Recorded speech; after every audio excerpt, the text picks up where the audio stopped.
President Buhari holds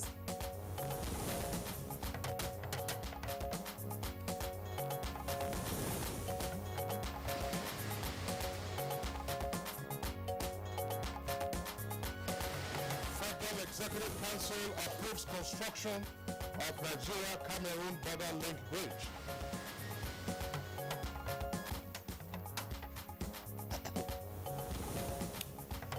Acting President Oshibajo withholds assent to 4 bills already passed by both chambers of the National Assembly.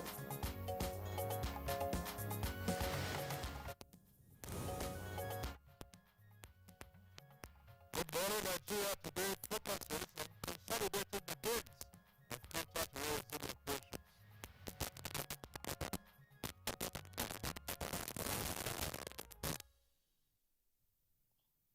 All right, like the proverbial thief in the night, terrorism crept into Nigeria and left in its wake untold and wanton destruction. Now, the Northeast presents a vivid picture of how devastating it can be. Thousands of people have been killed in several communities in the Northeast in a 7-year conflict, of course, with the radical Islamists called Boko Haram, and more than 2 million people have been displaced. Indeed, Claire, now, terrorism might be a global phenomenon, but it is however one of the very disturbing challenges to national peace and security that the security agencies are currently dealing with. Now, we must also not forget to mention the huge success that the Nigerian military have attained in this fight, especially with the recapture of some Bisa forests from the terrorists. Absolutely, Kingsley. And of course, for that, we know that accolades have not ceased pouring in for the military and indeed the Nigerian government and, of course, international partners. And we see the impact of that achievement in the seemingly mass return of those who, once Kingsley fled their communities for safety. And if you recall, that infamous freeze of the commander of Operation Lafayette Dole, that's Major General Lucky Rappo, we've won the war, but not the peace. Of course, noting that the Boko Haram group might have been decimated and beaten back, but that there is much work to be done in sustaining that victory. And there have also been various discussions on the roadmap to consolidating this success. Kingsley, of course, you and I know the most recent one happened just most recently. That's right. Now, one of the participants at the event that Claude was referring to was the governor of of Kogi State, that's Governor Yahya Bello, who disclosed that some of the fleeing insurgents, that's the Boko Haram elements who've been displaced from the Northeast, have found a haven, as it were, in the state, with the 4 of such terrorists, high-profile members, of course, have recently been arrested in the state.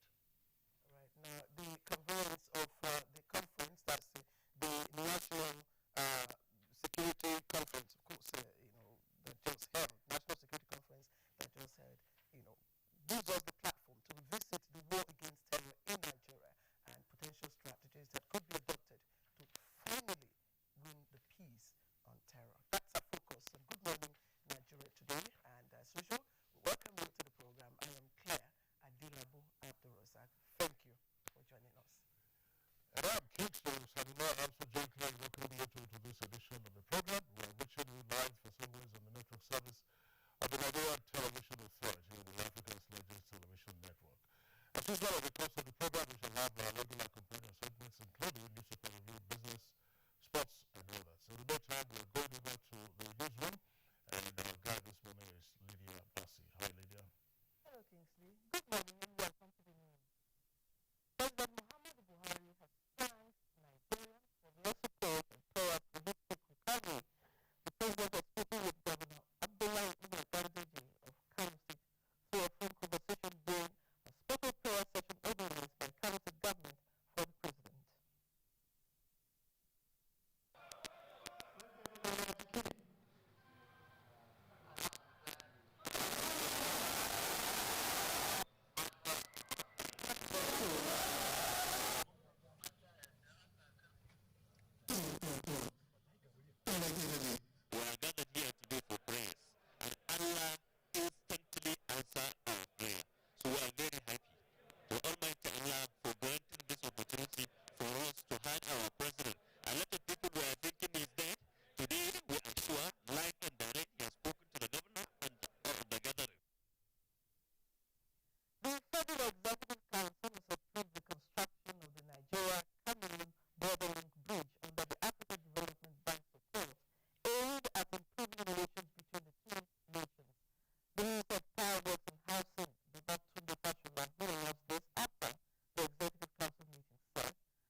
International Environment also scaled through.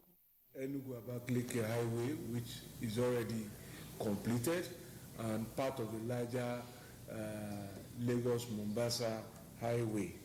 We also presented a memorandum for the resuscitation and completion of the Kaduna Eastern Bypass Highway, which was started in 2002 and was initially planned to have been completed in 3 years, but 15 years after, it remains uncompleted. Council also approved the programs to complete it now. It's a 50-kilometer highway and dual carriageway with 9 bridges over rivers and rail crossings there.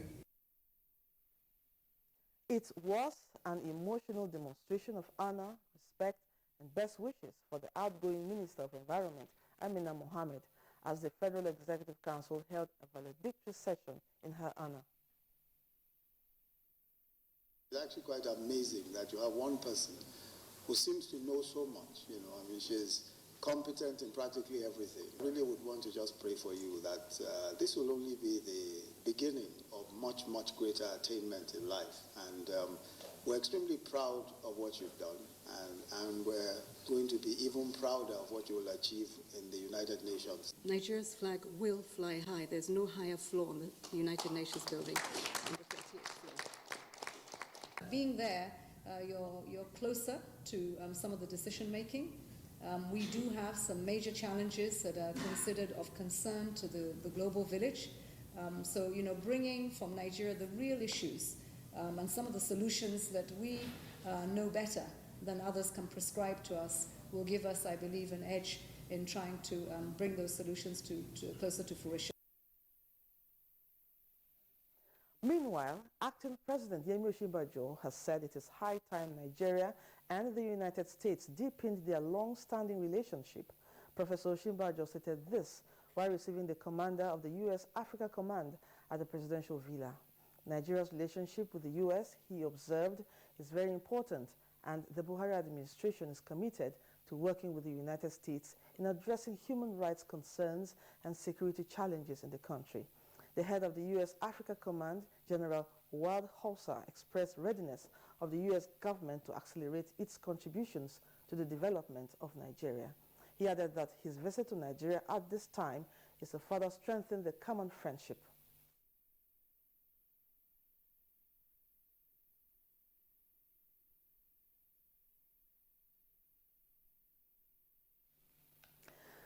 The two chambers of the National Assembly have received an executive communication from acting President Yemi Osinbajo. In separate letters, the communication informed the legislature of the reasons for withholding presidential assent to 4 bills passed by both chambers. Section 58(4) of the Constitution of the Federal Republic of Nigeria 1999 as amended, I hereby convey to the Senate my decision to withhold assent to the Dangerous Drugs Amendment Bill 2016 recently passed by the National Assembly. The rationale for withholding assent to the bill are the concerns regarding certain words and phrases utilized in the draft bill that may be inconsistent with the Principal Act. I hereby convey to the Senate my decision to withhold assent to the Agriculture Credit Guarantee Scheme Fund Amendment Bill 2016, recently passed by the National Assembly. The reasons for withholding assent to the bill are the concerns surrounding board composition, funding arrangements, limitation of liability of funds, and proposals to increase level of uncollateralized loans from 5,000 to 250,000 naira. The continuous reforms in the public finance sector is geared to ensure the smooth and improved execution of government's financial services devoid of negative tendencies. Accountant General of the Federation, Ahmed Idris, at the opening of the Forensic and Investigative Audit Training for Auditors in Ministries, Departments and Agencies said the change has become necessary to totally eradicate corruption from the system. The world is fast moving in positive direction by taking all these reform initiatives long ago, Nigeria cannot be left behind. And now to security. In keeping up with its counter-insurgency operations in the northeast and other security challenges in the country, the Nigerian Army is enhancing the marksmanship skills of its personnel, and Sambisa Forest will be the base for camping. Army Headquarters Garrison Commander Major General John Malu says, so far, 60 shooters have been selected for the forthcoming Small Arms Shooting Championship. We look out for discipline, steadfastness, and all the attributes of a marksman. We expect them to perfect their marksmanship principles. We expect them to know how to take care of the weapon, because a weapon that is not properly maintained and all cannot serve you in combat.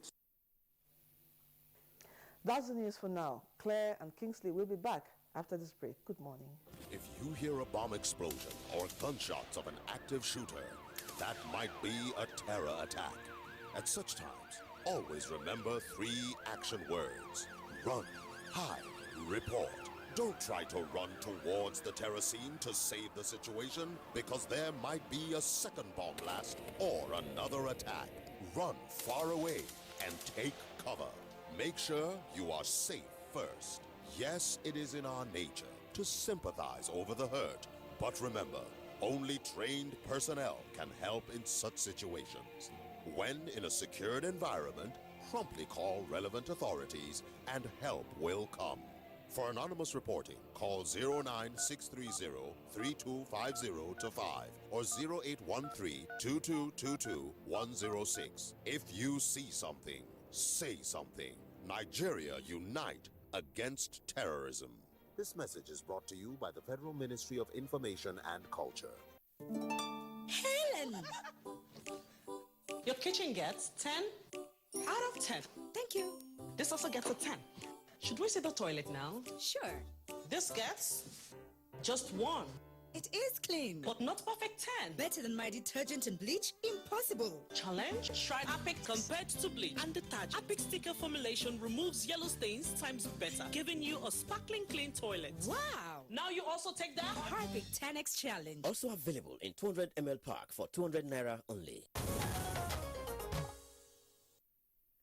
Right, we head on now to business, and Nigeria heads to Norway to seek collaboration in rebuilding the Northeast. And Nigeria gets set to usher in the first environment-based bond. Leah Katumbabatunde will fill us in on Business News. Fitch Ratings Agency says measures announced Monday by the Central Bank of Nigeria, CBN, may ease some of the severe foreign currency liquidity pressure faced by the country's banks. It identified the plan to normalize the foreign exchange interbank market as the most important aspect of the CBN's announcement. The intention is to clear the backlog of overdue foreign currency obligations owed by banks to international creditors. These are primarily trade finance obligations owed to correspondent banks. In addition, the CBN will no longer have a say in how banks on-lend the foreign currency they access from it. Banks previously had to demonstrate that funds were being directed to priority sectors of the economy. The CBN says that providing foreign currency to the manufacturing sector is still a priority, but with restrictions eased, larger banks with greater access to foreign currency will be free to lend to the smaller banks whose access to international funding is restricted. The CBN has also stated its intention to increase intervention in the foreign exchange interbank market to increase supply. The Apex Bank has also reduced the maximum waiting times for banks to take delivery of foreign currency through its forward sales contracts to 60 days from 180. Nigeria's aspiration to become a green economy inches closer as the federal government meets investors and capital markets operators in Lagos for the first ever Green Bond Conference. themed Green Bonds, Investing in Nigeria's Sustainable Development. The conference is organized by the Federal Ministry of Environment in collaboration with the Federal Ministry of Finance and Debt Management Office and is scheduled for today. The acting president, Professor Yemi Osibaju, will deliver a keynote presentation at the conference. The Sovereign Green Bonds project is part of a strategic process by the federal government to add to the nation's funding options to catalyze the rebound of the Nigerian economy and offer the vast majority of Nigerians a new alternative. Meanwhile, the Nigerian Stock Exchange reversed minimal gains recorded Tuesday in midweek trading section by the exact 0.01% it garnered the previous day. Next is a graphic summary.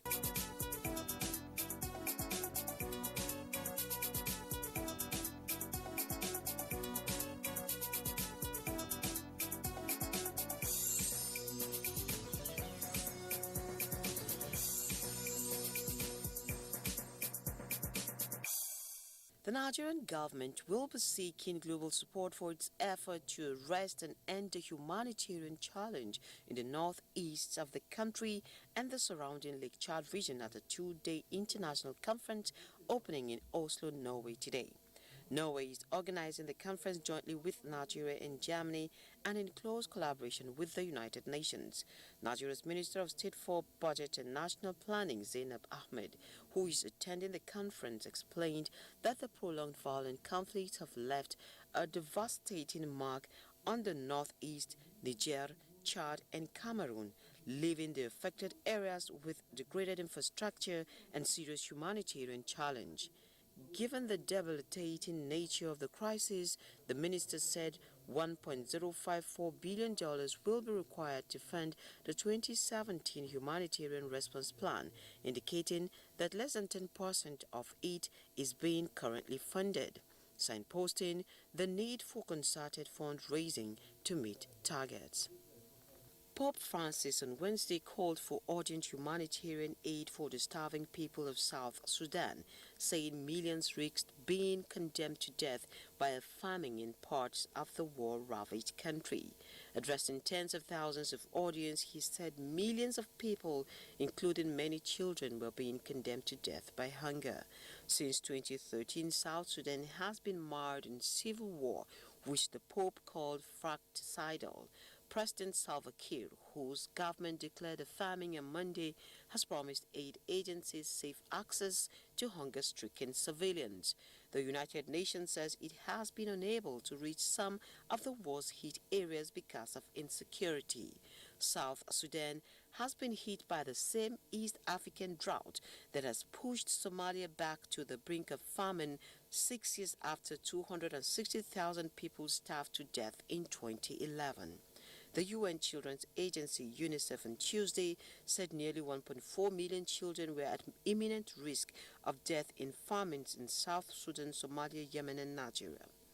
With Business News, I'm Lekatung Babatunde. Thank you very much, Leah Katung Babatunde, for the business package on Good Morning Nigeria. We'll take a short break now. After the break, it will be time for us to look at the headlines in today's newspapers.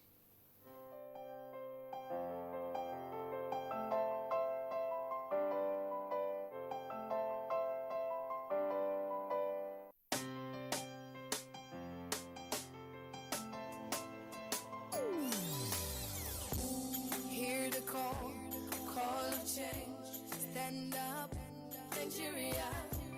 Change is here and it's going to stay. Change begins with you. Oh yeah, make we go. So let the change begin from within. Look at you, change begins with you and me. Change begins with me. Change begins with me. Change begins with me. There are over 250,000 street children in Lagos. The Street Childcare and Welfare Initiative is a sanctuary for street children and runaways. Rotimi Aziz was one such child. 3 years ago, his life was the streets. It's hard to sleep on the floor because sometimes rain fall and beat us on the floor while we are sleeping outside. So we experience a whole lot of bad things on the street. NTA Properties Investment Company Limited, a subsidiary of the Nigerian Television Authority, specializes in creating comfort in all areas of life, such as real estate investments, that is, land, houses, and office spaces, mass leasing, savings and loan scheme, household items and car loans, and so much more. Other information and entertainment services include Property in Style, a TV program that airs on the network service of the NTA, and also Property Connect, a nationwide magazine. Our priority is to bridge poverty gaps and sustain quality welfare of our clients. Partner with us and watch us help you grow. Pay us a visit today at the NTA headquarters permanent site, Area 11 Garki, Abuja, or our Lagos office at number 15 Awolowo Road, Ikoyi, Lagos. For more information, visit our website on www.ntaproperties.com.ng, or you can email us on ntapeak2000@yahoo.com. Call us on 080-2316-3474 or 080-6939-5185 or 070-3189-0555. NTA Properties Investment Company Limited. The much needed help at your doorstep. All right, now it's time for us to look at the headlines in today's newspapers.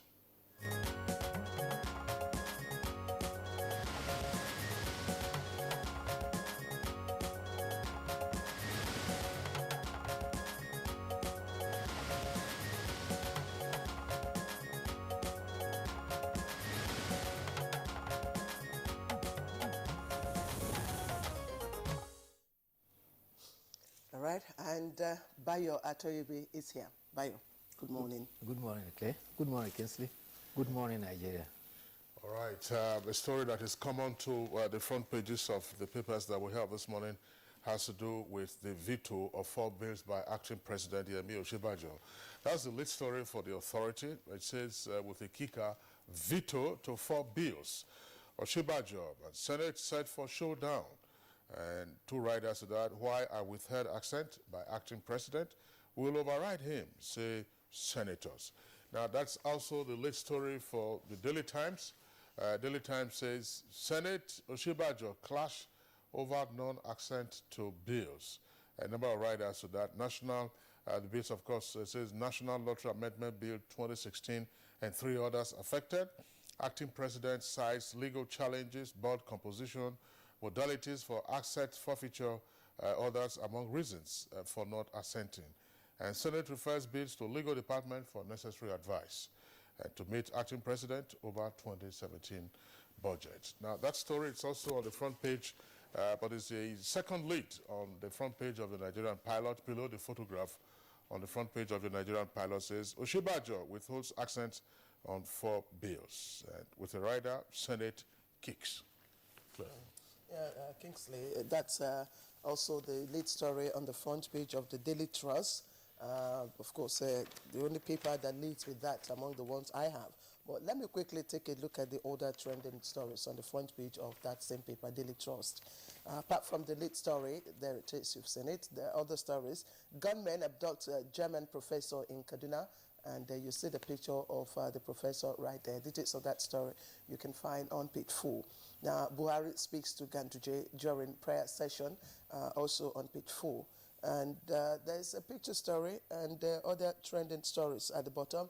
EFCC recovers 17 vehicles from ex-customs boss. And mother, 4 children die in late night fire. Nigeria loses $2.9 billion yearly to tax waivers, and this is coming from a report. You can find the details of that on page 13. Now, the 2 other stories are trailing different other stories as their leads. On the front page of the New Telegraph, excuse me, Boko Haram, Biafra, Amnesty accuses military of war crimes. That's the lead story. But there's also a disturbing picture story, excuse me. Right there, you find it. It's Luth ward where patients' relatives sleep in the open. And, of course, there are other trending stories on the front page. Bye.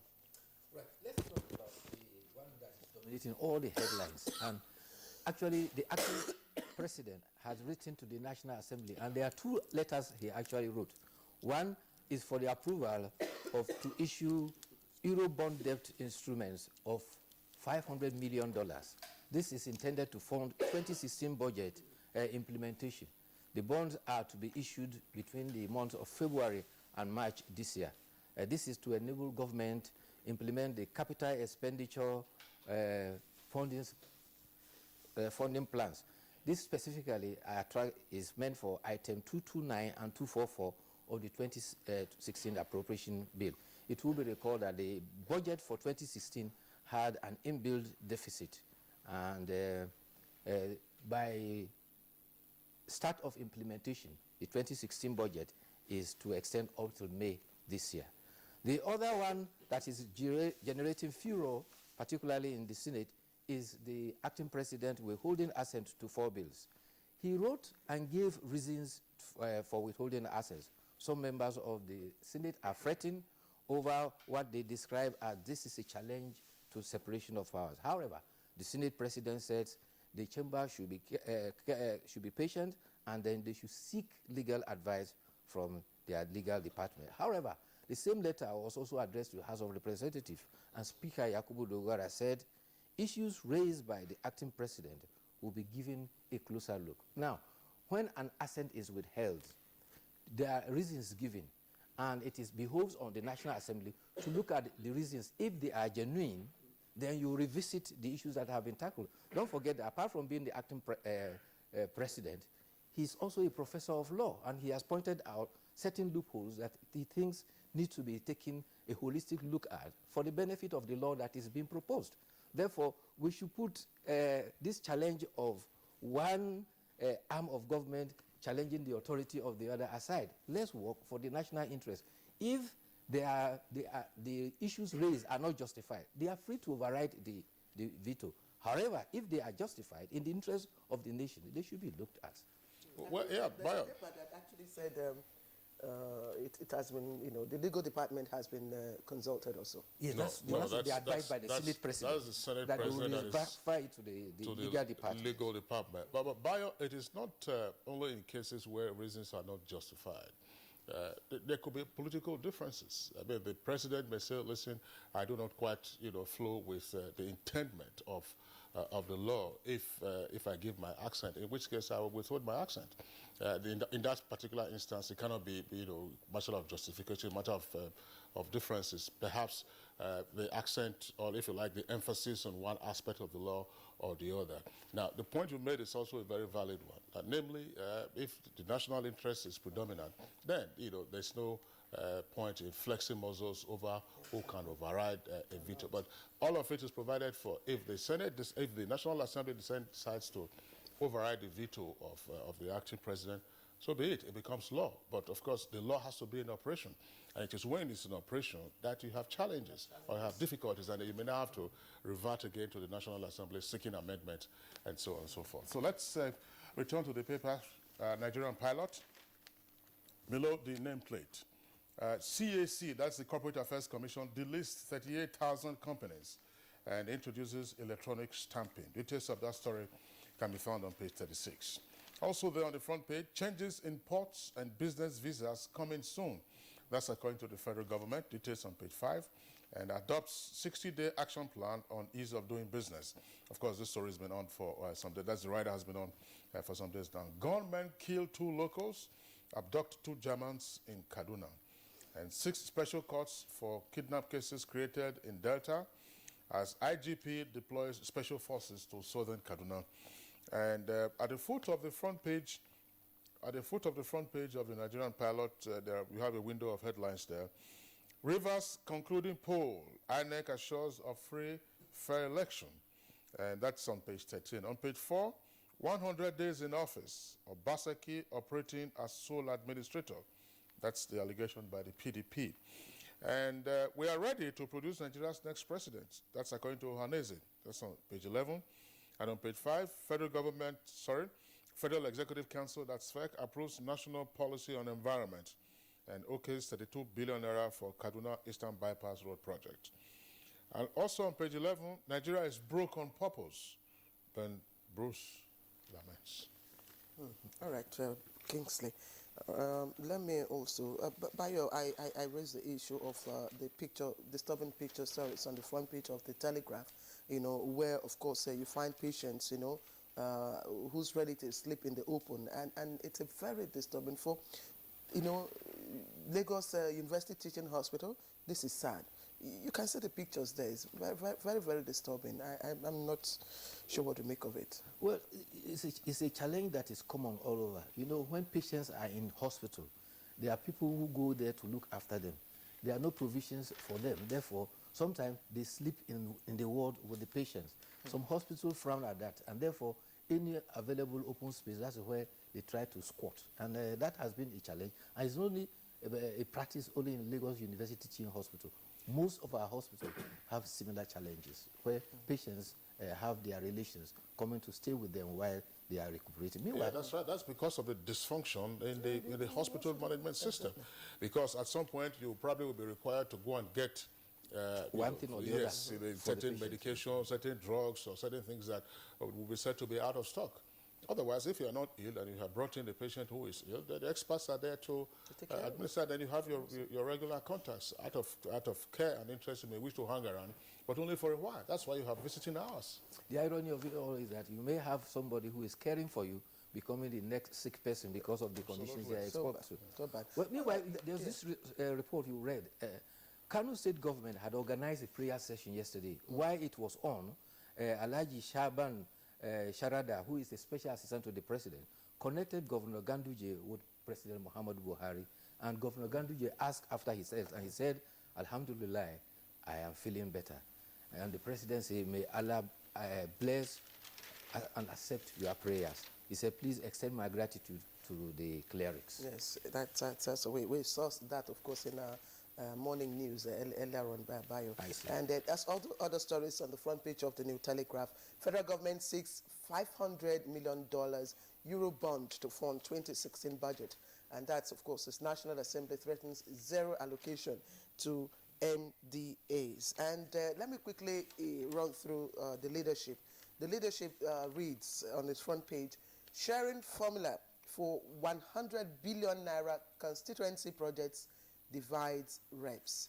Sharing formula for 100 billion naira constituency projects divides reps. Now, lawmakers, 40% share for principal officers on fair, and we will come to agreement that's coming from NAMDAS. Again, that story on the president's conversation, of course, with the Kano State governor, also trending here on the front page of the leadership newspaper with the writer there, I feel better, president says.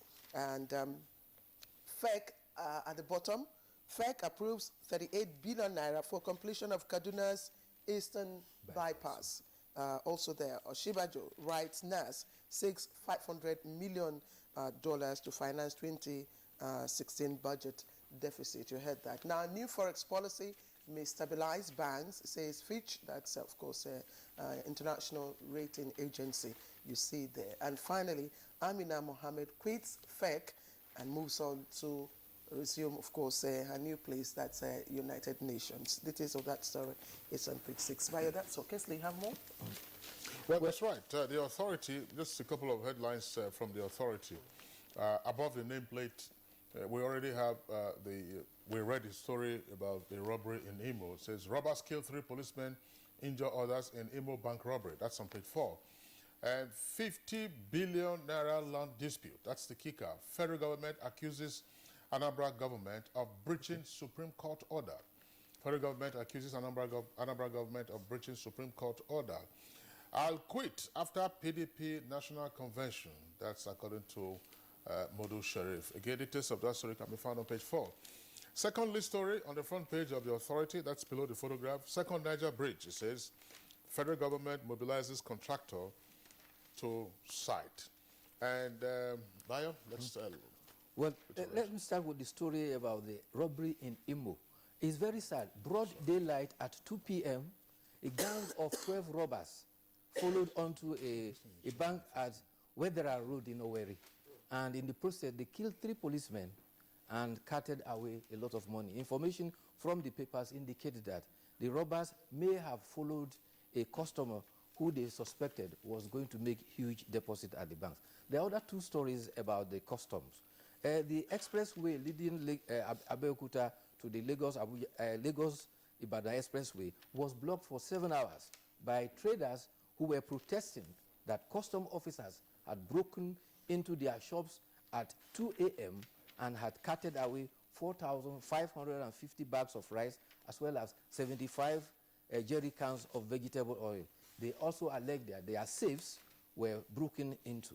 However, custom officer says only 1,870 bags of rice and 43 jerry cans of vegetable oil smuggled into the country were seized, and they denied that no official broke any shop. However, the Babaloja of that area, Alhaji Shakiruddin Olashe, they described the operation as a contraband itself. He says if goods were illegal, the shops were not supposed to be, they're supposed to be sealed and wait for the owners and invite them for questioning. The traders say they are going to meet Governor Ibikunle Amosun and also complain to the Ogun State House of Assembly. However, a driver who says he was involved in transporting the rice alleges that why are the officials coming after they have collected money from us at the border and come and seize the rice?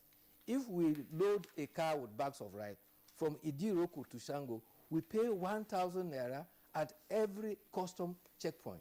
And there are more than 18 checkpoints between Idiroku and Ajilete. And the spokesman for the Federal Operations Unit of the Customs, Jerry Atta, said the Federal Operations Unit men swung into action and then they were able to impound those items as they were being offloaded. And it is not true, according to him, that you recall that it's the same Federal Operations Unit that discovered the 166 weapons that had been cleared and were on their way to certain part of this country earlier on. The other custom story is 17 exotic cars have been recovered and seized at Nnamdi Azikiwe Expressway, Kaduna, and they are alleged to have belonged to the SY Controller General of the Custom, Abdullahi Ndedinku.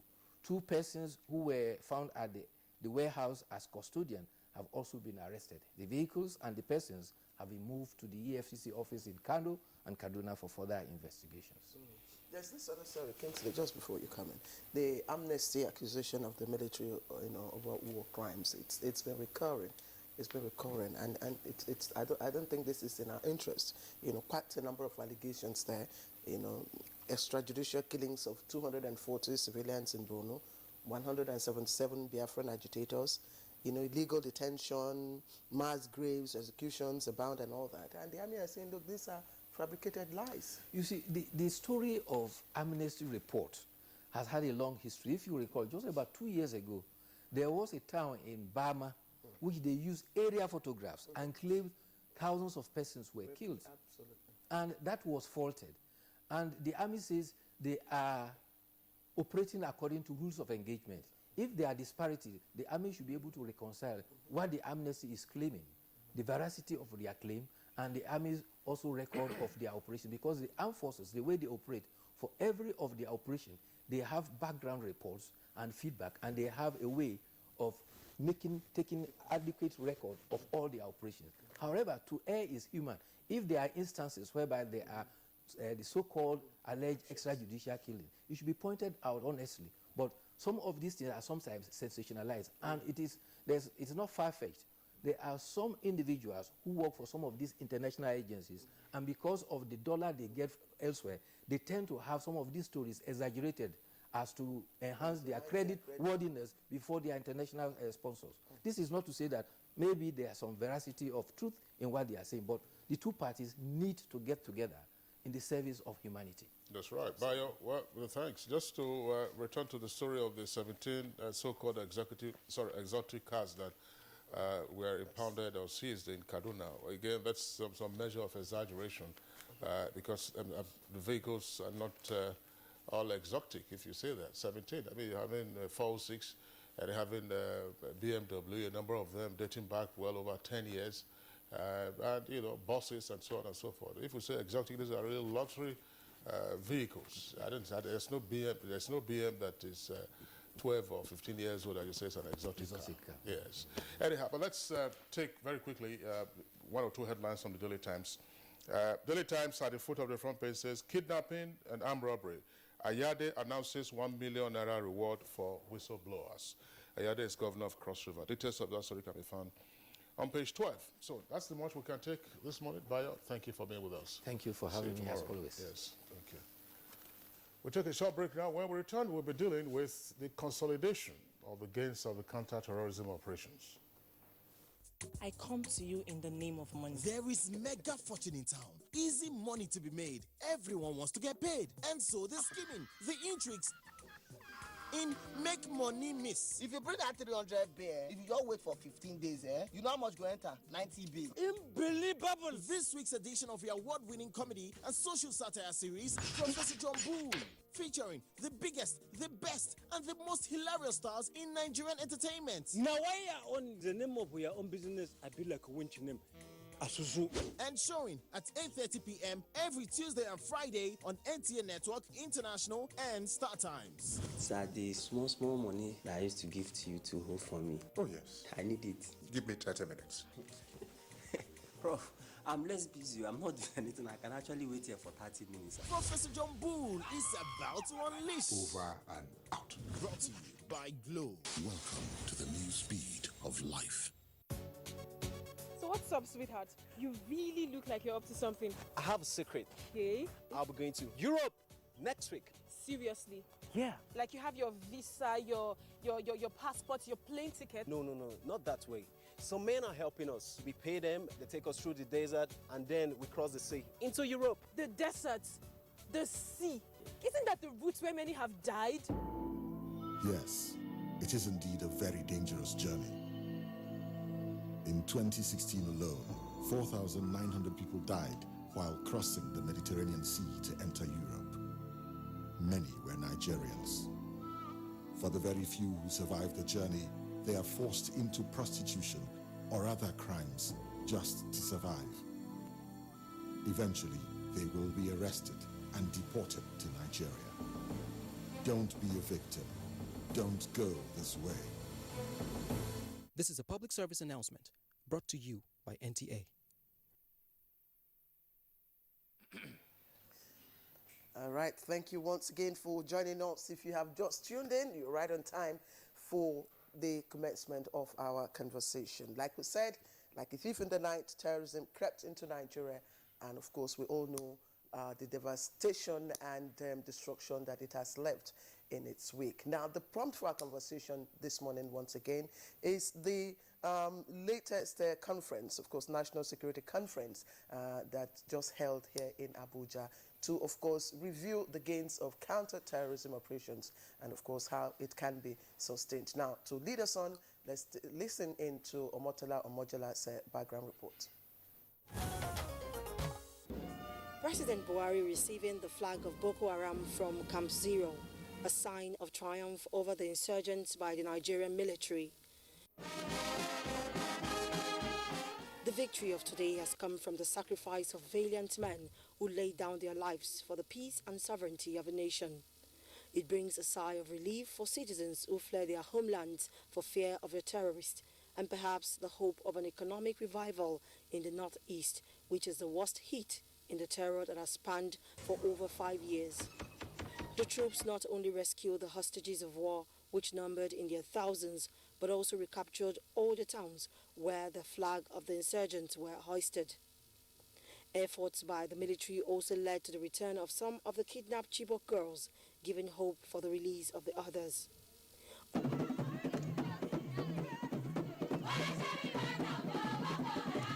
Over 2 million Nigerians are displaced as a result of the insurgency, but thanks to the victory of the military and efforts by the federal and some of the affected governments on reconstruction of Northeast, some are finding their ways back home.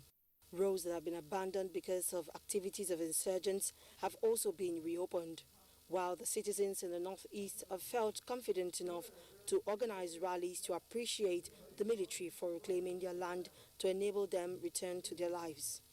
Not resting on their oars, the National Defense College, the Office of the National Security Advisor, and the Alumni Association of the National Defense College are consolidating on the gains of the counter-terrorism fight of the federal government by organizing a series of seminars to assess the state of security in the country. The fallouts and how they impact stability in the nation is our focus today on Good Morning Nigeria.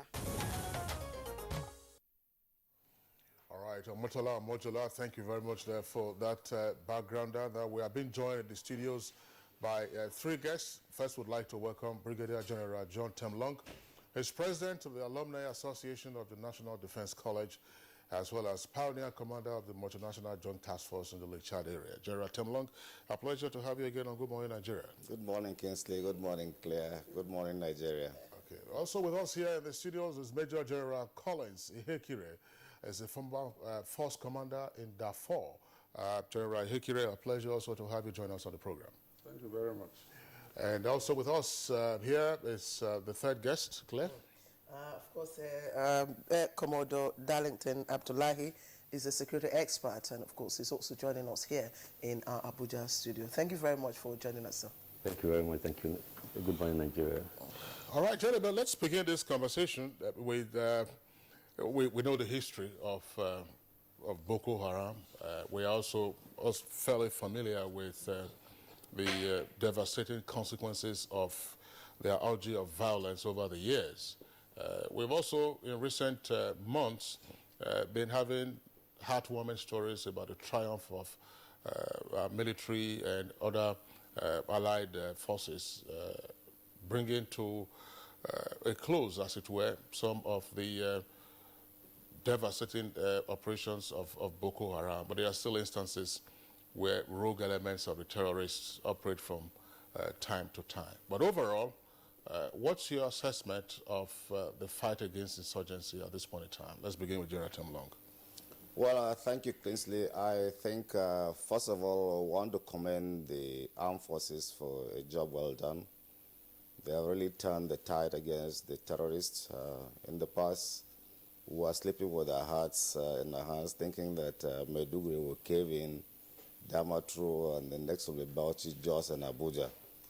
But thank God, with good leadership, strategic leadership from the President, Commander-in-Chief, and the Armed Forces leadership, the Chief of Defense Staff, Chief of Army Staff, and the service chiefs, they were able to give the strategic leadership that was required.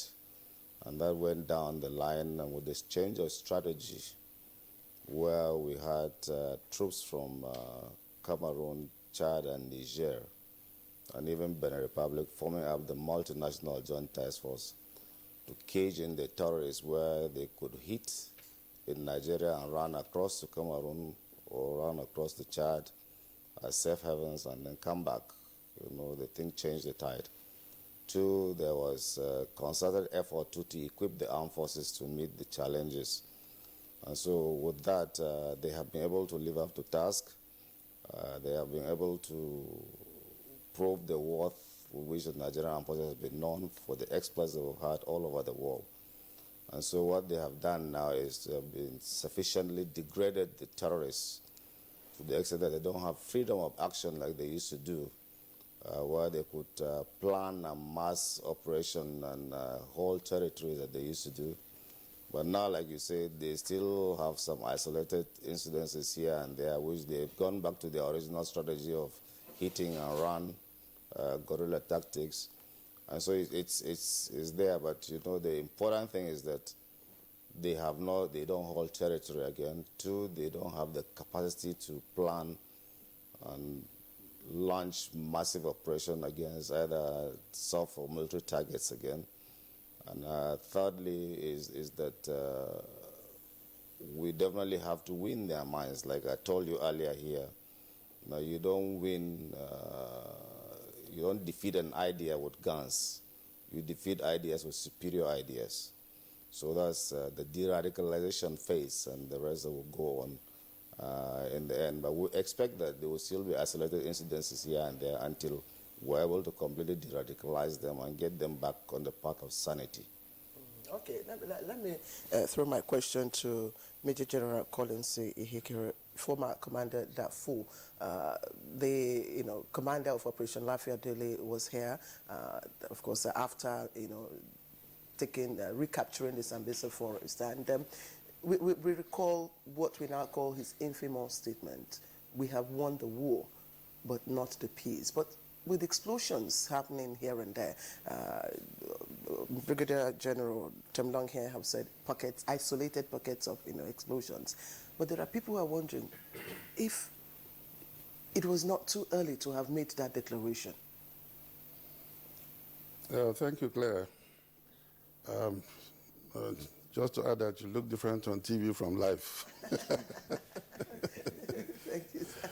Yeah, like my colleague said, we want to commend the armed forces for turning the tide around. And we regret the blow that we had some years back, because the Nigerian armed forces has always held its own else everywhere. One would not say that it was too early to make that statement, because in the military we have what we call degrees of lethality. Even in section battle drill, there's something we call enemy effective fire. So what we mean by that is that this enemy has been degraded to the extent that we can say the fire is no more effective. But in civilian parlance, it may not look correct, because you still see pockets of things happening here and there. But like I said, there are no more holding grounds. We're no longer seeing what we saw before.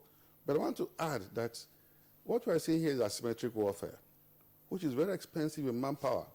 We want to also commend the armed forces for the tactics they have adopted now of using task forces, because these sort of operations are very, very expensive with manpower. It is difficult to cover all the ground, given that even the armed forces we have as a country is rather on the low side compared to other countries that have the same size and perhaps economy as ourselves. So we'll not say it's too early, and insurgencies just don't disappear overnight. You have to win the hearts and minds of the people. Even without the insurgent, we can still have hostile activities against government and people anywhere they are. So I don't believe it was too early, and we require this also to reassure our people and give them confidence that, yes, the armed forces is doing its work. Now, you'll also remember that we have also introduced special forces. So there's been capacity building in every aspect. Special forces to tackle this type of things, even mountain troops, special forces everywhere, and these people are helping to really degrade the ability of the enemy to be effective, like we say in military parlance. All right, General Ihekere, thank you very much. Commodore Darlington Abdullahi, let's get your take on what you think has been achieved so far with regard to the degradation or decimation of Boko Haram. Yeah, thank you very much. If we look at the history of insurgency globally, we realize that the level to which the Nigerian armed forces have, the kind of successes that have been recorded so far, enormous, and very commendable in terms of degrading them, like has been said, and also everyone can see that. Take for instance in Abuja, it's so clear that there is a difference between what used to happen before and what we have now. And in other parts of the Northeast as well, there has been a reduction in the level of activities of the insurgents or the terrorists. There's no doubt that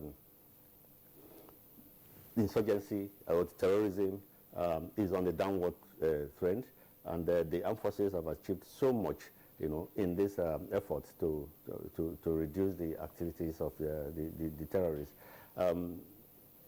That we still have pockets of attacks here and there, isolated ones, as has been said. It's not uncommon in terrorism. As it happens all over the world. What happens, therefore, is that at this stage of the fight, the counter-terrorism, there's a need to effectively combine military operations with human security operations as well. I mean, be able to address combined issues towards winning the hearts and minds of the people, put in place structures that will eventually get the people gradually back to normalcy. I mean, their normal lives. I mean, the way they used to live in their various communities. And that implies that we'll begin to address issues that will enable them get back to their societies.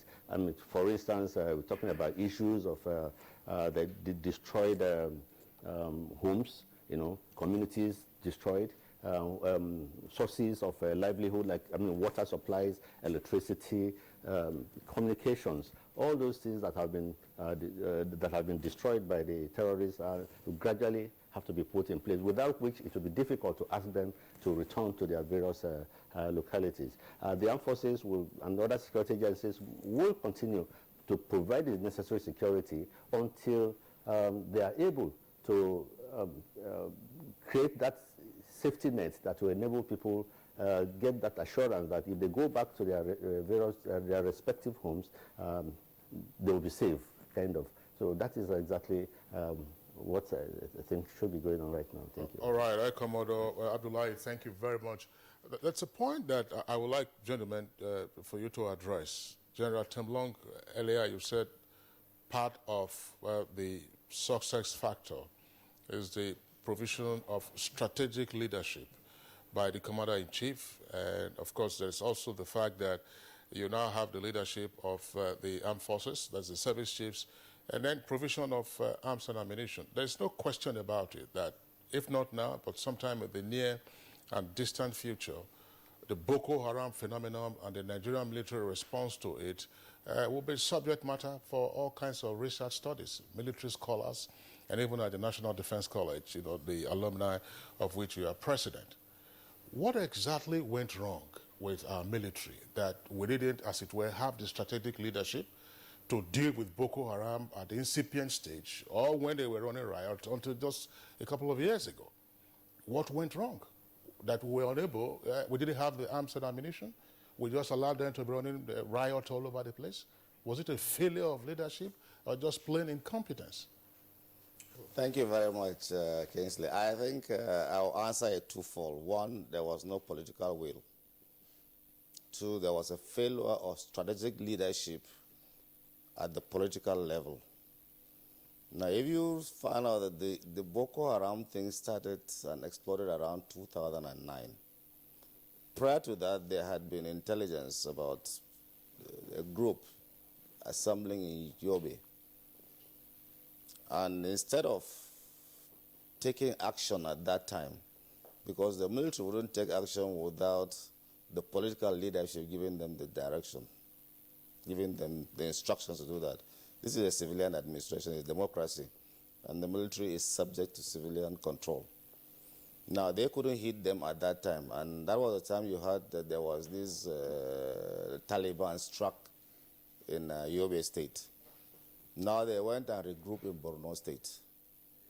And there was a lot of connivance here and there in the highest authority. You heard that one of their members almost became a commissioner for religious affairs who was killed in Borno State. Now, at that stage, it becomes quite difficult if there is complicity by the civilian administration for the military. And two, over the years, you build your military not on a daily, not on one day. It takes a conscious effort, strategic efforts to build your military. Now, unfortunately, when the civilian administration came in 1999, there was a preoccupation with regime survival rather than national security. And so you had a crop of a good leadership of the armed forces, well-trained officers who felt that they were threats to the system were wiped out. And you don't make a general overnight, nor do you make an officer overnight. Experience is gathered over a period of time, and you don't exchange experience. And so you had, at a group of time, people had gone off. And now there was no conscious effort to rebuild. And the fear of being sent off overnight was the beginning of wisdom. And so you found that survival instinct came into the whole system, and that affected the whole gamut. And so decay set into the system. And so that was why it was easy for. And you could not put round pegs in round holes, because they thought, you know, this peg, if it's put in this place, it might become a threat.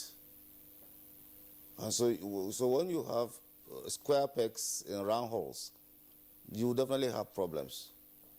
And so the equipment or equipping of the armed forces to slow down, because rather than have a very strong military that you think sometimes will become a threat to you, you have to be careful with equipping them. And so all this combination of factors of lack of political will to take decisive action when you were supposed to have taken and nip this thing in the bud, and then coupled with sentiments, religious sentiments at a time. I told you here that there's no national narrative on the Boko Haram. Some will say these are our boys. Some will tell you, no, these are all one not. So all those combination of problems became a problem. And then you had a military that was weak. We had a military that was poorly laid. You had a military that was not properly equipped. And when they struck, they were able to strike. And again, you know, there were moles, which the former chief of army staff alluded to publicly, that there were moles in the system. And if you have moles, then they will be definitely leaking out your operational plans to the Boko Haram chaps. And so it became a very, very messy affair. And I thank God, like we said, things has been done. You know, national security has taken the front banner as against regime security. There's a thin line to divide here and there, but you know, but national security must take precedence over regime security. Yes, Kingsley, in addition to your question, I know Major General Collins Ihikere, I'd like you to also look at this. I'm wondering, if we have such number, you know, great number of gentlemen, you know, officers with immense, experience from international exploits, international, service and all that, yet we allowed terrorism, to eat deep into our system. Is it that we just folded our hands and watched, the crop of, officers do the work? What role did you play? Thank you very much, Claire. Our problem here is multifaceted. Yes, we are not lacking in experience. We're not lacking in the knowledge of what to do. But something he brought out here about regime security. It didn't even start from 1999. It started from way back during the military regime. You see a place like Abuja now. The army does not have a headquarters like the police has. We're using the shippers shipping house.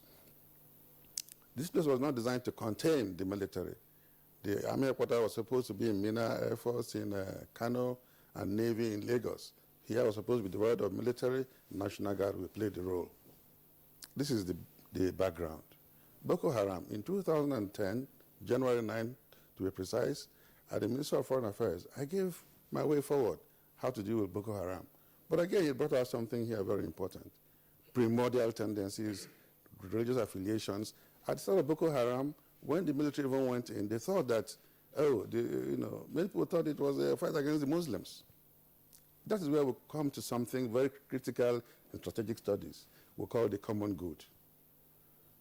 There's a lack of the understanding of the common good. We're still primordial. We're still in the era of Hobbes. Greed, selfishness. And something here I want to refer to is that of leadership. Because of this refusal to understand the common good, we're not able to apply the principles of good leadership. We're not able to do that. So we have poor leadership at all levels, from local government through the government MDGs and all that, public officers, private officers, everybody is thinking of only himself. And this negates against application of good leadership. And for me, people say the problem of these things of insecurity is poverty, infrastructure, and so on. I don't really agree, because there's something more fundamental: the character traits of our leaders. I want to tell you something. When I was doing my engineer advanced course in the US in the 80s, we were all made to go through a kind of questionnaire in the computer which analyzed your character traits and brought out your strengths and weaknesses. I believe that the screening we do for public officers, is very inadequate because it does not go in deep enough. We should begin to now look for how to analyze the man. How to analyze the man.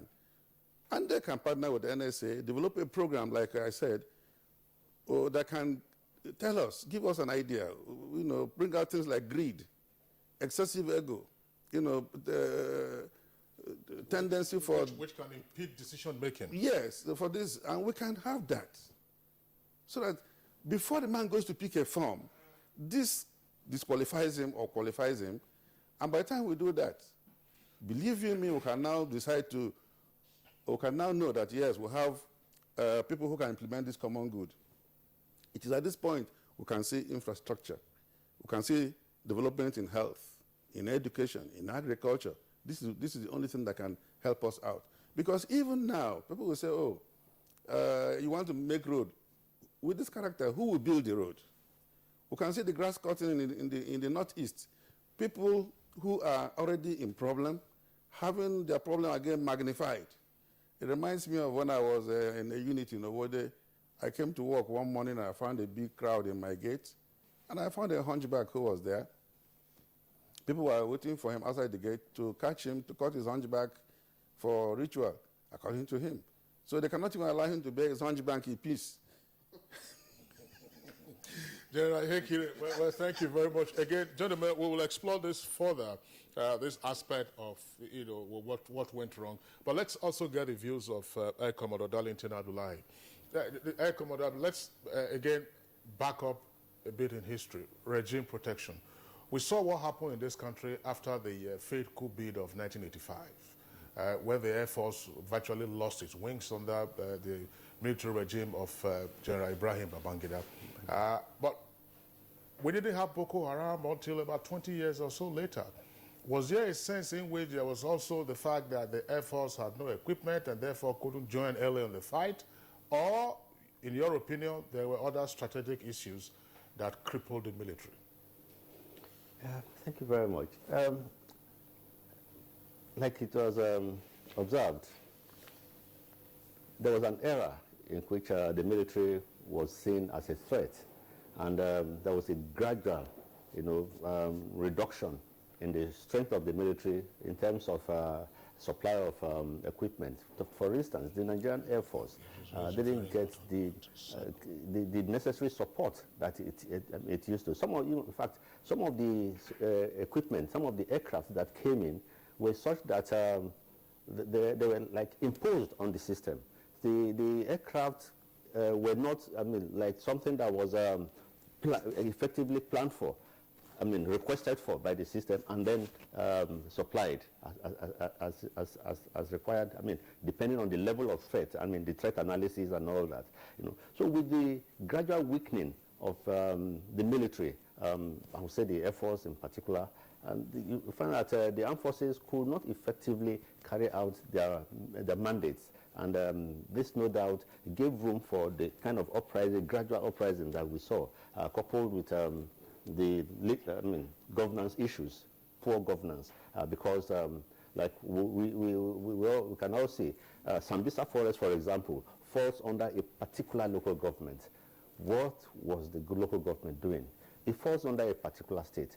What has been going on in that place? In a particular, like the Sambisa Forest, there's supposed to be forest guards, for instance, that are supposed to be manning those areas and then reporting back to the military, or to the system, so that, when there are threats, those threats can be addressed, at the early stages before they develop into greater threats like we're witnessing now. So, but all those things didn't happen. And of course, the fact that the military could not just go in like that, there have to be other security apparatus like the police, for instance, has to be on ground, because they're the first line of defense that will take care of all those things before eventually maybe inviting the military if it becomes necessary. But if the police were on ground, I mean, talking about governance now still, you know, if they were on ground, I mean, so some of those threats would have been detected much earlier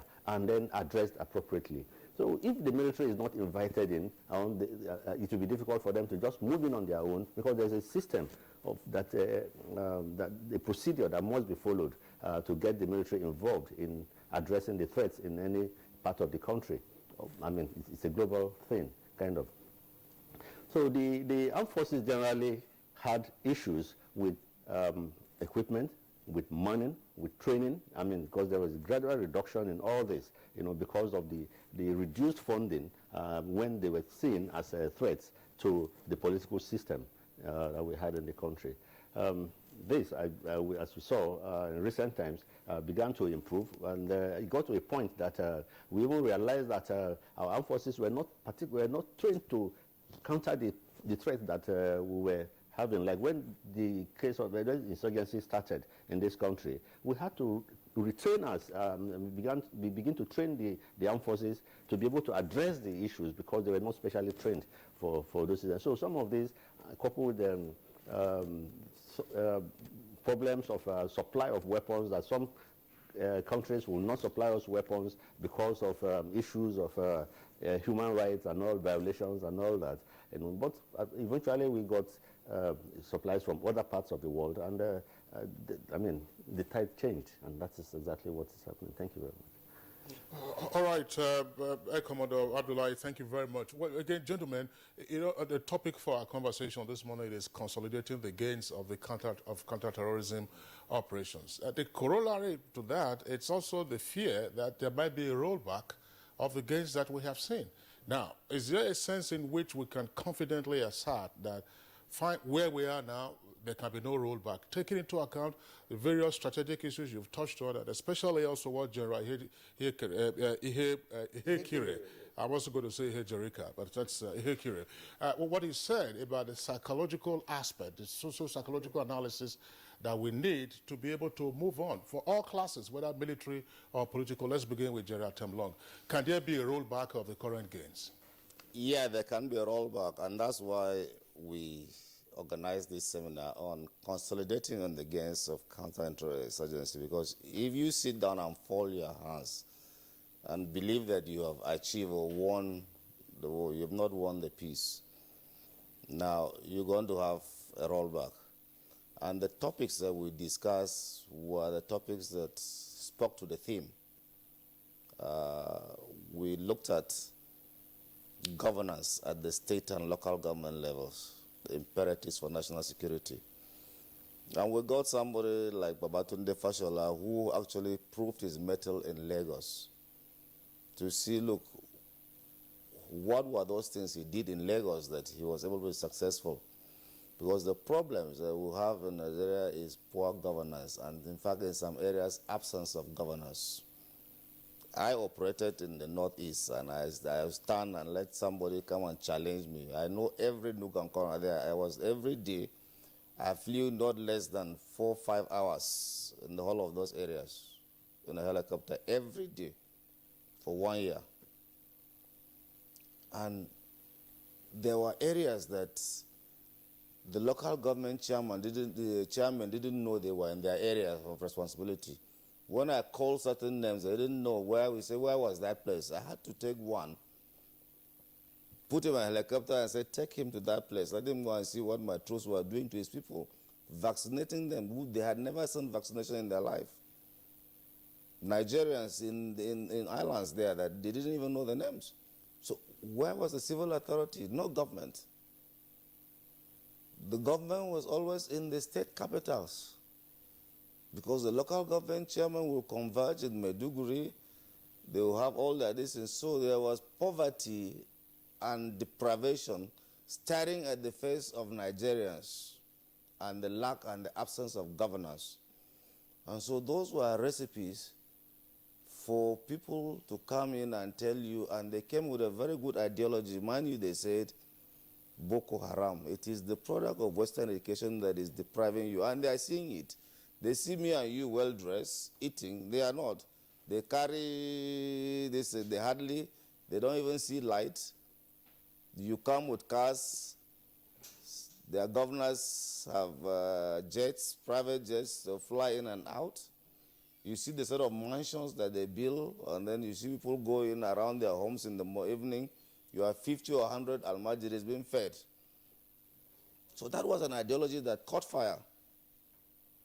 So those things were there. We looked at that. Then we now looked at, say, look, if we address the issue of governance, then we would have addressed the problem. Because if the local governments, there's governance available at that level, and good governance, not just ordinary, not these things that people run around, and people who are providing for the common good. And if we address it at the state level, then the question of being, having a relapse will not be there. Then we looked at the area of, there are areas that are criminal enclaves in this country. There are about 964 forest reserves in this country. And nobody will tell you how many forest guards we have in these areas. We looked at it, we called them, we said, what is their career prospect? If you enter as a forest guard, what are your career prospects? Can you be promoted to rise up to any level? How much are you paid? Exactly. Nobody could answer. And what's the numbers? Are the numbers enough to even provide police these areas? And with the sophistication in crime now, are they properly equipped? Or is there anything technology can be used to assist them? These are messes. So we looked at all these areas and said, look, we definitely have to go back. And then we look, what are the crime detection and prevention mechanism in this country? Because this thing starts with 1, 2, 3, 4, 5 coming together and then grouping and then striking.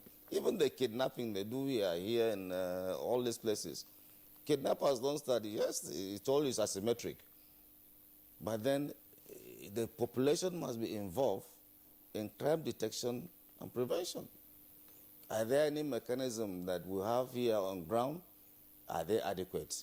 Are they meeting with the speed of light at which criminals are operating now using cyberspace? So this, we'll look at those things. And then we say, look, what of the regional collaboration? Because when this crisis started, it was seen as a Nigerian problem. Our neighbors didn't care about it. They saw it until they abducted Chinese in Cameroon and then abducted the wife of the defense minister. Then it now became a regional problem. And you will not believe it that it was just like Africa was divided in Berlin in 1884. The same thing that the Paris conference that held in 2014 to get leaders of Nigeria, Chad, Cameroon, and the rest to go and sit down and discuss the security issue here in Paris. Yet, in 1998, the presidents of Chad and Niger came down to Nigeria to seek for the establishment of the force that defeated their rebels in the Lake Chad Basin. Today, Nigeria had to, because they couldn't talk to them, Nigeria had to go to Paris to go and talk to them. So it now speaks to you about the French policy in Africa, or the French African policy. What is it? That we will have to look at some of these things. That what are the lessons that we can learn from this regional collaboration? So we looked at all these aspects so that we can move forward from there and prevent a relapse. That, in a nutshell, was our aim. Okay. All right, General Hekire. Yeah. Well, we have touched on a very important point, which is good governance. We all know the causes of conflict. One, this man must believe that he belongs. Because if you don't have a sense of belonging, you cannot be loyal to such a society. You must be allowed to participate in what happens, what doesn't happen in that society, to contribute, to support or not to, or to disagree. how much you are allowed also determines what you can give. We're talking about equitable distribution of resources, influence, and so on. Of course, legitimacy of those who are governing you. In Africa, generally, we find that even Nigeria, I believe, I have good reason to believe that 90% of our leaders are anti-people. Why do I say so? How do you explain certain things they do? Because they don't do what you think is obviously normal. Example, in the Second Republic, a governor was owing teachers 6 months' salary. Then salaries were not too big, it was about 2 million, threatening to go on strike. But he wanted to make sure they don't go on strike, and he summoned the Security Council. Then we're not as equipped as we are now. So everybody would normally give the governor his requirement, vehicles and all so on, including servicing of police APC. By the time the bill got to the governor, it was 3.4 million, and he was prepared to spend that instead of paying the 2 million he's owing the teachers. How do you explain that? Regime protection. That is it. Now we have seen the humongous amount of money they are bringing out from people. What are you doing with this kind of money? So something must be intrinsically wrong. That's why we must challenge the psychology of the people. We must have people who know what it is. You know, even I think when we fail like this, the religious leaders should lead us. They too have failed us. They have failed us. So good governance is what will stop this rollback, where we can see justice, we can see equity. It is when we have these things that people can now believe in you, because leadership and governance is about trust. The followers must trust their leader. Here we don't have that leader, that trust of followers to leader. We have built a society on despondency. It's now for yourself. Where is it going to end? Kidnapping, terrorism, whatever you call it, is all because of this. So we have to look at the man, for me. Look at the man, the woman at the helm of affairs. All right. Let me ask Air Commodore Darlington Abdullahi. Forest guards have come up, in this discussion. You've also talked about, the role of the police. We have the civilian JTF also, doing the same thing. So many security outfits. And I'm wondering, what would you think will be the impact of this proliferation of outfits, security outfits, really, on our ability to prevent crime? Once more, thank you. The Nigerian police, for instance, several years back or decades back, was a force that was able to do so many things and a very cohesive system. But eventually, we began to notice that the inability of the police to cope with the crime situation in the country. And so the functions of the police began to be divided. Other arms began to come in. Take, for instance, the coming of the civil defense, Nigerian security and civil defense. This was a clear indication that the police was not able to cope with some of the functions, and so they had to come in. And of course, we also observed that in our various respective homes, people did not only employ security guards for their own individual protection, but we started having gates on streets, and the clear indication that security was going down. They were not able to rely on the police and so on for the internal security operations. That was the primary responsibility of the police. And of course, regional organizations, yes. Coping, not being able to cope, or not having the capacity to deal with the issues? Yeah, it's not having the capacity to deal with the issues that led to, this proliferation that we began to, that came in. Take, for instance, the size of the police force, for instance, compared to the size of the country. How many police do we have to, to a particular number of people in the country? The number is so low that we cannot have the kind of effective policing that that we desire. So we should have, even the armed forces, it's the same thing. What is the size of the armed forces compared to the enormity of the threat situation that we're having at the moment? Where, for instance, we're having a split. the size of the military in various areas is beginning to reduce because of the proliferation of crimes in various parts of the country. I mean, if you don't have the right size of the police or the armed forces to deal with particular threat situation, then you will give room for escalation. If not, that the effectiveness of the organization to deal with the situation becomes lower than expected. So the proliferation of various security agencies, well, if well managed, yeah, we can still go ahead and achieve the desired result. But the fact is that all this came out of the fact that certain institutions were not, didn't have the capacity to deal with the security threats that we had at various times. Then others started coming in. And now we're even having the Peace Corps and so on. I mean, it's getting wider. And this will eventually become a bit more difficult to manage. Interagency collaboration becomes a bit difficult as well, because some of the acts that set up the various agencies, had duplicated roles that causes conflict amongst them. So these are things that need to be looked into. Just as so many agencies have been created, they need to go back and look at the acts that set them up and ensure and remove the areas of conflict, from those areas. And of course, we should be able to address the needs of the existing agencies, not just creating more and more of them. So these are some of the things that a lot of people are wondering the future of the civilian JTF, especially in the Northeast. Yeah. What might you prefer, with regards to them? We have to be very careful in dealing with the civilian JTF. So many of them at the moment are being recruited into the armed forces. But like we also saw, the leader of one of their leaders was arrested for giving information to Boko Haram. So there has to be a good level of screening, before they are brought into the system. Many of them are being recruited. Then the issue of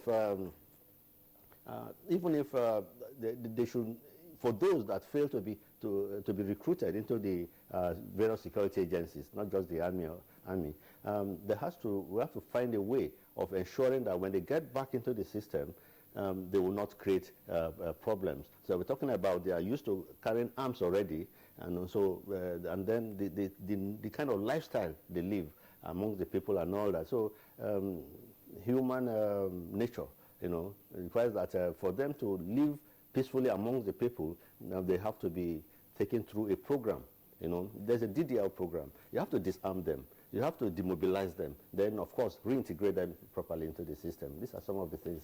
All right. Just before we bring in General Ihekeri to make his own comments on the reabsorption or decommissioning of the civilian JTF in the Northeast, let's take the reactions of our viewers via the tweets that have come in. The Twitter handle is on the screen there at NTA GMN. Sani Michael Omakoji, one of our regulars. Since the federal government told Nigerians that Boko Haram has been defeated, by now they are supposed to be completely annihilated.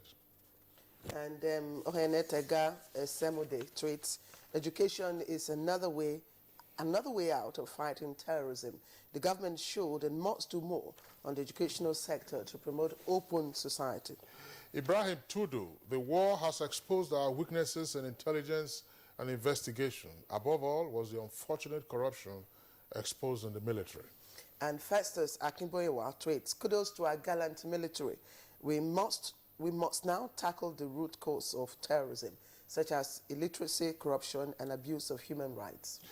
And Law Alpha C says, now that transparency and patriotism have been brought to bear on our fight against insurgency by the present government, victory is assured. And Enoch Ayuk tweets, we are not there because guns alone cannot do it. We truly need a broad-based political and economic will to win. Festus Akinboyewa, all of us must now redouble our efforts to deal effectively with the drivers of terrorism, which include corruption and abuse of human rights. And another one coming from Sani Omakoji. Just yesterday, the governor of Kogi State, that's Bello, raised an alarm that he has been briefed that Boko Haram are now in Kogi. And Basi Etim Ikang says the mop-up of the insurgents will take time, but efforts should be made to engage the terrorists in a peace deal. And again, Ibrahim to the tweets, if naming, shaming, and persecution of sponsors are signs of winning, then there is still a long way to victory. Is this right? He asks. Franklin Ofoma tweets, what do you classify as soft targets? Schools, churches, mosques, markets? This has been a traditional target of Boko Haram. And again, finally, from Festus Akimboyewa, government at all levels must come up with counter-terrorism strategy that contains a plan to prevent radicalization in our schools. Good point. Yeah, that's General Ihekire. What's your take on what needs to be done with the civilian JTF? Air Commodore Abdullahi was talking a moment ago about what we know already. The members of the civilian JTF, some of them are already being recruited into the armed forces. A number of them are also now used to weapons handling. And as they say in the military, they have had shots fired in anger. Yes, thank you, Kingsley. Yes, some of them have been recruited, screened, recruited. I'm looking at the future of the civilian JTF. When the army finishes reorganizing itself, I can see the civilian JTF disappearing as a fighting organ. At best, they will be part of the intelligence gathering. That is what is going to happen to them. We cannot condone people who will be armed. Tomorrow they become a new problem. Just like these politicians arm their supporters, today to retrieve the arms is impossible.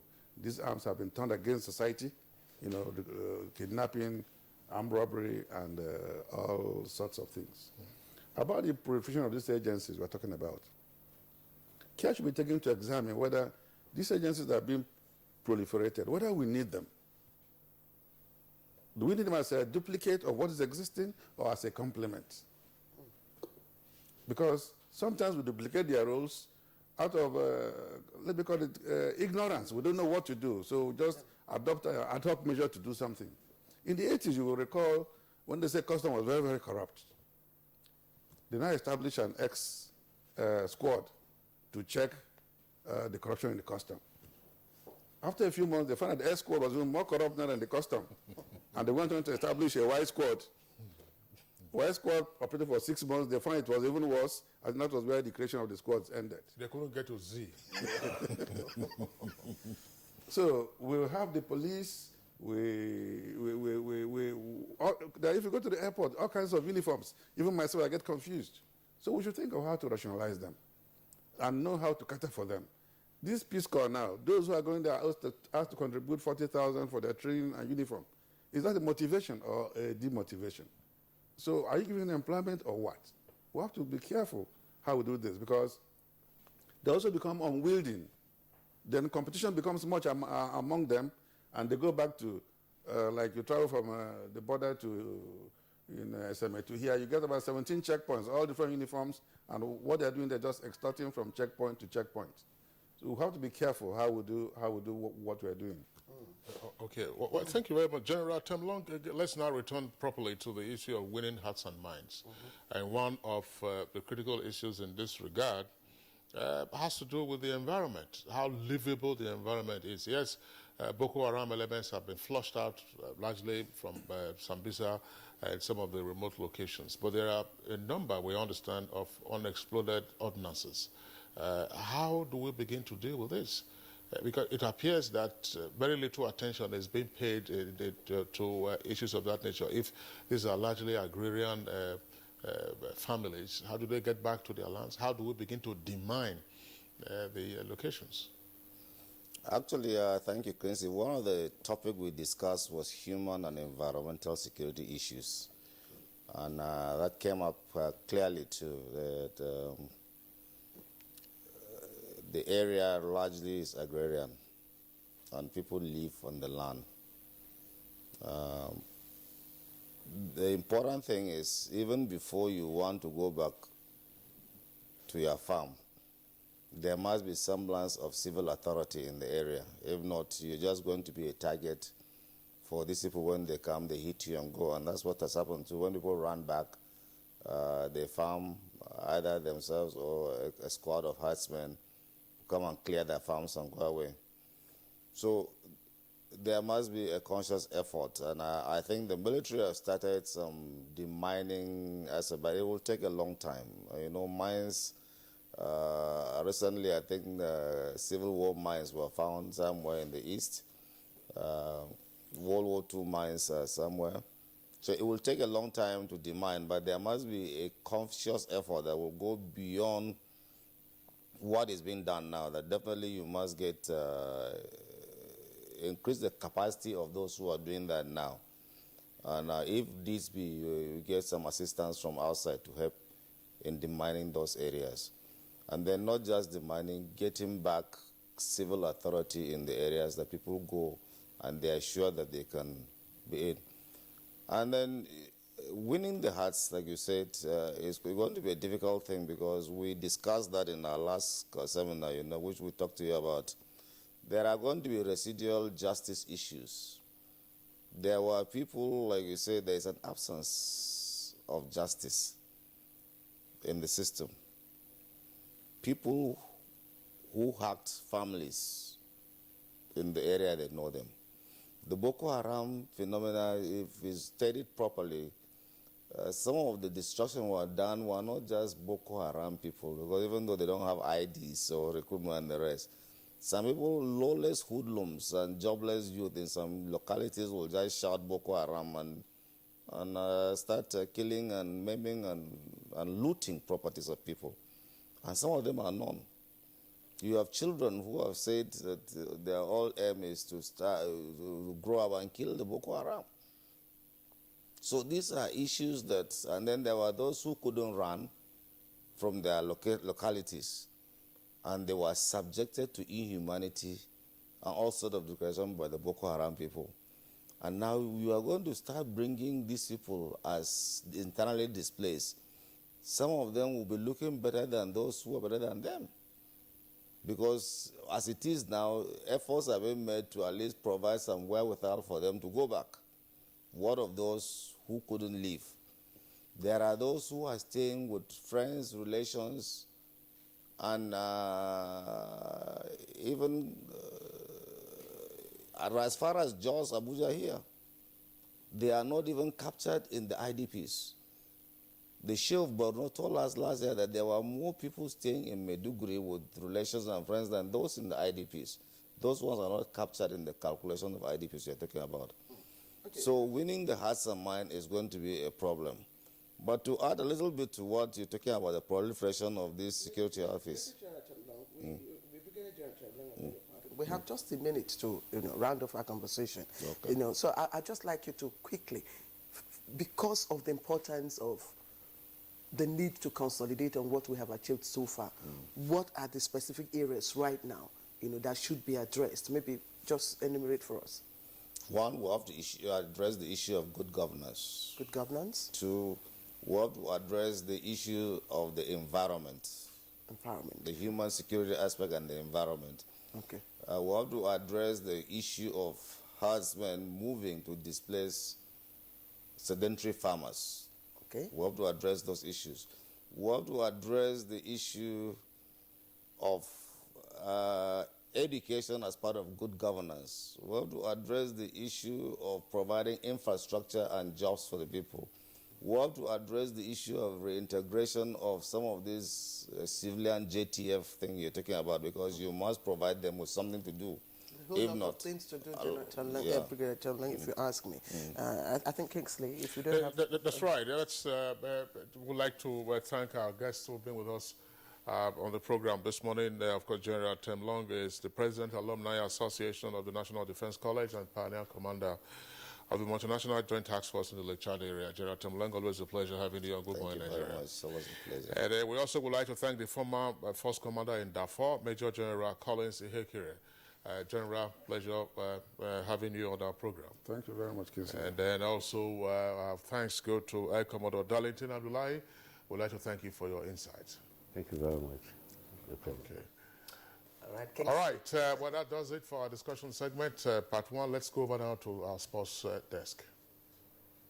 I understand Ogenye Onazi is also flirting with China. I don't think that's the right place to go. First, play competitive football, earn your stripes before going to China. Of course, Obafemi Martins has gone all over the world. Italy, Germany, England, the US and all that. And then Spain is gone all over. And then now he's gone to China. We know him. But for you to start your career and want to go to China, first, in terms of, viewership, is the time zones, defeat viewers in mainstream footballing countries. If you want to watch Chinese league, you wake up early in the morning to watch. And that's one, defeats a huge crowd of people who might want to watch all these stars. Secondly, you want to compete at the best level. Yesterday we saw Ahmed Musa and Wilfred Didi play in the Champions League. That's where it's happening. So you can't now. So we've seen quite a number of players who went to China and retired from there. So some are rushing back. For these ones, some are rushing back to mainstream Europe. Just like others are moving, our own Aaron Samuel Olanare moved to CSK in Moscow from Chinese Abuja, I think it was Guangzhou, RNF. He moved back to CSK Moscow because the football in China is just coming up. They need you to brush up their players. You hardly see any Chinese player at the top clubs anywhere in the world. So they want the players to come, rub their skills with the local Chinese players and then bring you up. So they're not offering you much in terms of quality of the game. And there's a rule. It's the pay. You can only play 4 players that are non-Chinese, only one, and then one other, an auxiliary player that is from the Asian Confederation in a single match. So even if all of you rush there, you can only play 4 at a time, so that the other Chinese, it's a plan. The Chinese don't do things, it's scientific. They have put 4 quality players in the starting lineup so that the Chinese players can learn the skills. After some time, they'll send you back, and then when their league becomes strong, nobody can throw this kind of money. How long is that likely to be? I'm asking this question because we've seen what has happened to the Major League Soccer in the U.S. I mean, players like Pelé and all the big names we know in soccer have at some point, moved over to the U.S. But the U.S. doesn't remain, except for women's soccer. U.S. doesn't remain a major force in global men's soccer. That's one leg of it. Second leg, you saw also what happened to Galatasaray in Turkey when they started recruiting players who were already advanced in their age as well as in their legs. But Galatasaray has also been a force in European soccer. How do we reconcile all of this? Is China just a fad? Well, for this to be, when it's seriously backed by government, one, it's PR. 2, it is, a display of chutzpah. Where China is at the moment, they are a huge threat to the entire Europe when it comes to the game. In fact, all of the coaches are coming out to say they are begging their players not to go to China at the moment because we've not seen this kind of level of investment. Yes, it's come in the past, but no country, I dare say, has put this kind of investment in the game. In fact, Division 2 in China, not the Chinese Super League, which is what everybody's talking about. Division 2 in China, they are paying some players even more than the Juventus of this world are paying. Chinedu Obasobuke has gone there. John Oweri, you are talking of the main guys. I'm talking of some other players. John Oweri moved from Sweden, is there. Chinedu Obuke is in China. In fact, sometimes I'm sure when you land in Beijing now, I'm sure you will see some Igbo guys who are also welcoming you because that's what is happening. Everybody is moving to China. Okay, Fisayo Ogunfoye would like to thank you for being with us. Let's see what the future will be for the new Johnny Men. I'm on my way to China. All right, so that does it for our conversation with Fisayo. Let's go over now to our foreign desk to get some latest stories with regard to negotiations on the Syrian crisis.